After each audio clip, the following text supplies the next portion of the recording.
Euroregione News. Mara Navarria, Casa Carlino e allenamenti a Udine.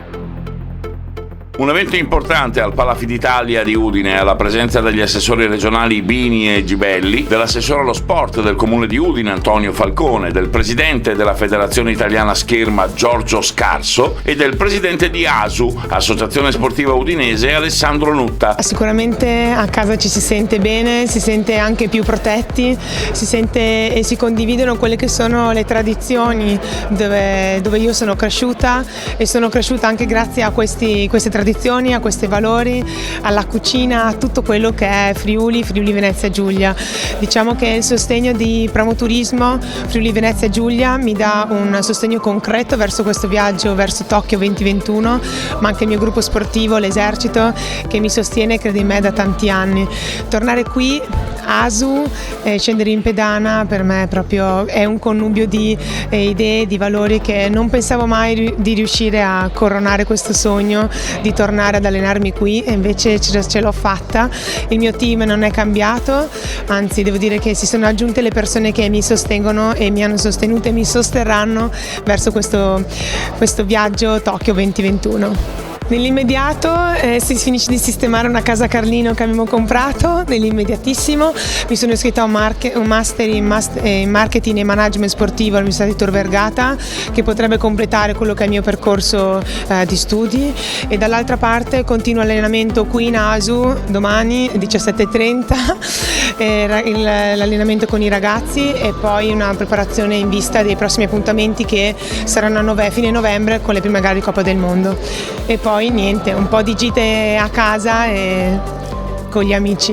Per noi è un vero motivo d'orgoglio, perché il fatto che un atleta di così importante a livello internazionale abbia deciso di affrontare il prossimo anno, che è l'anno più importante da un punto di vista professionale per lei, l'anno preolimpico, in cui anche ci sono delle velleità a livello di risultati, per noi ci riempiamo di orgoglio, perché vuol dire che la nostra struttura è in grado di affrontare anche questo piccolo progetto di un anno, e quindi noi lo coglieremo come un'opportunità. Sicuramente dobbiamo ringraziare Mara, perché ha deciso di rientrare a casa, e noi dobbiamo essere contenti per poterle fornire, e perché lei abbia avuto la percezione che questo sia un impianto idoneo e il supporto tecnico sia idoneo per una preparazione così importante. Per la Scherma va come purtroppo va per tutte le realtà sportive. Devo dire che noi abbiamo ritrovato un bel modo di sentirci coinvolti nella gestione della federazione attraverso i sistemi che oggi sono disponibili. Abbiamo tenuto forte il legame con la base.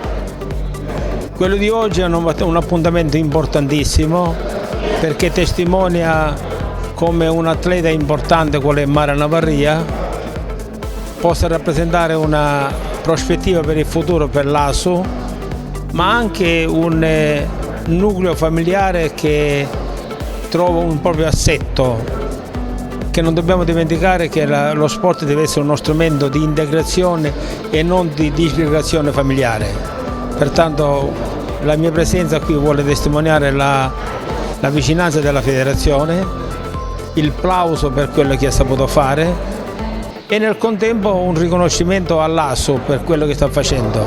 Entrando ho visto un nucleo di ragazzi che partecipa al campus, e questa è la testimonianza reale di come sul territorio le società operano in maniera spontanea, immediata, diretta, meno mediata da situazioni politiche, e danno un servizio al territorio, un servizio ai ragazzi. L'occasione è stata anche quella di incontrare le società del Friuli Venezia Giulia, occasione che abbiamo messo a fuoco tutte le problematiche che dobbiamo affrontare in questo anno di transizione, qua sarà l'anno 2021, e nel contempo abbiamo commentato e auspicato la chiusura di questo confronto politico elettorale che sta campeggiando su tutti i giornali, perché credo che lo sport in questo momento abbia bisogno di unità, di serenità, di tranquillità. le riforme sono sempre opportune che si facciano, però vanno calibrate e vanno adattate. In questo momento di difficoltà credo che il mondo dello sport ha bisogno di tutto, ma non di incertezze. Pertanto l'augurio e l'auspicio è che il sistema sportivo italiano trovi serenità e la schema in particolare trovi la possibilità di esprimere le potenzialità di cui è portatrice. Da Udine per Euroregione News, Marco Mascioli. Euroregione News.